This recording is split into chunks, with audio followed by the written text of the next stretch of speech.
What is share market, NSE क्या है, BSE क्या है, एनएसडीएल क्या है, सीडीएसएल क्या है और आईपीओज क्या क्या है। अभी हाल ही में दोस्तों आपको पता होगा कि पेटीएम का आईपीओ आया था और अभी एलआईसी का आईपीओ आने वाला है। वो सब क्या हैं और वे कौन कौन से ऐसे तरीके हैं जिनसे हम ट्रेड करके पैसा कमा सकते हैं। अगर आपको इन सब के बारे में नहीं पता तो ये वीडियो आपके लिए है। तो दोस्तों आइए अब शेयर मार्केट क्या है उसके बारे में समझते हैं। जैसे आप सब्जी लेनी है आपको तो आप कहाँ जाएंगे, सब्जी वाली मार्केट में। अगर आपको कपड़े लेने हैं तो कपड़े की मार्केट में जाएंगे। इसी प्रकार अगर आपको किसी भी कंपनी के शेयर लेने हैं तो आप कहाँ आएंगे, शेयर मार्केट में आएंगे। अब शेयर मार्केट को हम दो तरीके से समझ सकते हैं, एक प्राइमरी मार्केट और एक सेकेंडरी मार्केट। देखिए दोस्तों अब बात करते हैं प्राइमरी मार्केट। प्राइमरी मार्केट है क्या, आईपीओ को ही प्राइमरी मार्केट कहते हैं। जैसे अभी नाइका का आईपीओ आया था, पेटीएम का आईपीओ आया था और अभी एलआईसी का अपने इंडिया का सबसे बड़ा आईपीओ आने वाला है।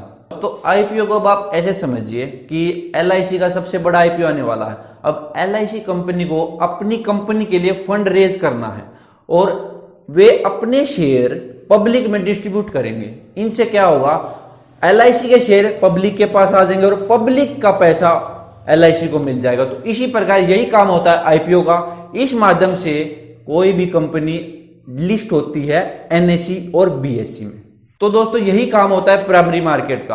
अब आते हैं सेकेंडरी मार्केट में। सेकेंडरी मार्केट में क्या होता है कि जो एलआईसी के जो हमने शेयर लिए हैं उनको हम सेल करेंगे कहां पे, सेकेंडरी मार्केट में। ये सेकेंडरी मार्केट का काम होता है। दोस्तों अब बात करते हैं एनएसई और बीएसई की। क्या है ये, एनएसई मतलब नेशनल स्टॉक एक्सचेंज, बीएसई मतलब बॉम्बे स्टॉक एक्सचेंज।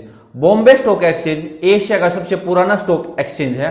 ये 1800 के एंड में बना था। जो आईपीओ प्राइमरी मार्केट के जरिए लिस्ट होते हैं वो कहां लिस्ट होते हैं, वो एनएसई और बीएसई में लिस्ट होते हैं। एनएसई और बीएसई का क्या काम है, एनएसई और बीएसई का यही काम है कि वहां पर हम अपने शेयरों को बाय और सेल करते हैं। परंतु आज के दिन सबसे ज्यादा ट्रेडिंग एनएसई में होती है। अब जानते हैं एनएसडीएल और सीडीएसएल के बारे में। इन दोनों का क्या काम होता है, इन दोनों का काम होता है एक इंटरमीडिएटरी का, मतलब जो बायर और सेलर के ट्रांजैक्शन को सेटल कराता है। मतलब जो बायर को उसके शेयर दिलाता है और सेलर को उसके रुपए दिलाता है। यही काम होता है एनएसडीएल और सीडीएसएल का। अब बात करते हैं इनके किंग की, मतलब इनके राजा की, मतलब जो इनका टॉप हेड है सेबी की। SEBI security and exchange board of India, जो इन्वेस्टर के शेयरों को प्रोटेक्ट करता है।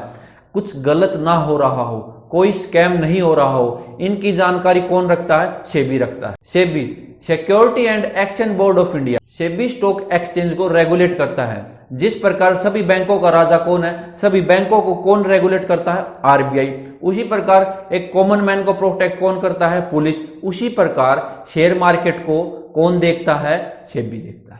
तो दोस्तों अब हमने शेयर मार्केट का बेसिक जान लिया है, परंतु मेन बात यह है कि हम इसमें शेयर मार्केट में ट्रेड करें तो करें कैसे। वे कौन कौन से ऑप्शन हैं जिनके माध्यम हम शेयर मार्केट में ट्रेड करके पैसा बना सकते हैं, आइए उनके बारे में डिस्कस करते हैं। दोस्तों पहला है इनसाइडर ट्रेडिंग। इनसाइडर ट्रेडिंग वही होता है जो कंपनी के अंदर की खबर पब्लिश ना हुई हो, वो हमें पता लग जाए और उसके माध्यम से हम ट्रेड करें, उसको बोलते हैं इनसाइडर ट्रेडिंग। दोस्तों अब बात करते हैं रैंडम ट्रेडिंग की।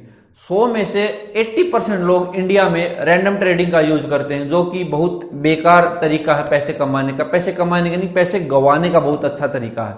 कभी इसमें ट्रेडिंग में क्या होता है, कभी न्यूज़पेपर को देख के ट्रेड कर लिया, कभी किसी के दोस्त ने ये बता दिया कि भाई आज ये शेयर खरीद ले, वहां से ट्रेड कर लिया, कभी टेलीग्राम के चैनल से ट्रेड कर लिया, कभी खुद चार्ट देख के ट्रेड कर लिया। तरह तरह के तरीकों से ट्रेड करते हैं। परंतु अगर आपको एक प्रोफेशनल ट्रेडर बनना है तो आपको बेसिक एक स्ट्रेटेजी को यूज करना पड़ेगा, तभी आप एक प्रॉफिटेबल ट्रेडर बन सकते हैं। दोस्तों रैंडम ट्रेडिंग के चलते हुए मेरे को ब्रूस ली का एक कोट याद आता है। वे कहते थे कि मेरे को उस बंदे से डर नहीं लगता जिसके पास 200 मूव हैं, मेरे को उससे डर लगता है जिसके पास एक ही मूव है परंतु उसने एक मूव को 200 बार ट्राई किया हुआ है। ट्रेडिंग में भी हमें क्या करना है, ट्रेडिंग में हमें तरह तरह की स्ट्रेटजी को यूज ना करके किसी एक स्ट्रेटजी पे स्टिक होना है और उसी एक स्ट्रेटजी को बार बार प्रैक्टिस कर करके उस पर महारत हासिल करनी है और वही एक स्ट्रेटजी आपको एक प्रॉफिटेबल ट्रेडर बना के देगी। दोस्तों अब बात करते हैं वे ट्रेडिंग सिस्टम जिनको प्रोफेशनल ट्रेडर यूज करते हैं। पहले तो है टेक्निकल एनालिसिस। तो आइए टेक्निकल एनालिसिस को जानते हैं। टेक्निकल एनालिसिस है क्या?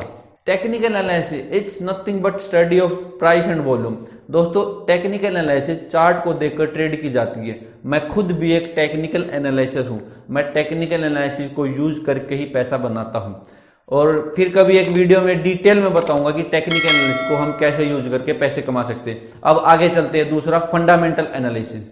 फंडामेंटल एनालिसिस, इसमें क्या होता है कि हमें उस कंपनी का पूरा बायोडाटा निकालना पड़ता है, वो कंपनी कैसे काम करती है, उस कंपनी के फ्यूचर प्लान एंड प्रोजेक्ट्स क्या हैं, उस कंपनी में कितना डेप्ट यानी कर्जा कितना है, वह उस कंपनी का प्रॉफिट एंड लॉस रेशियो क्या है, इन सभी डाटा को कलेक्ट करना एक फंडामेंटल एनालिसिस कहलाता है।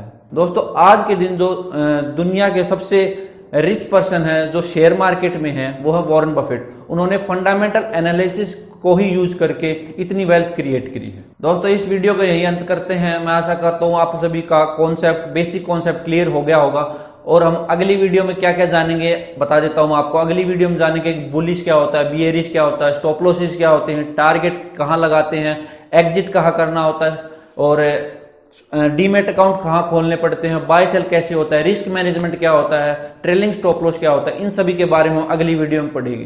तो तब तक के लिए be happy, keep learning, keep earning. Thank you.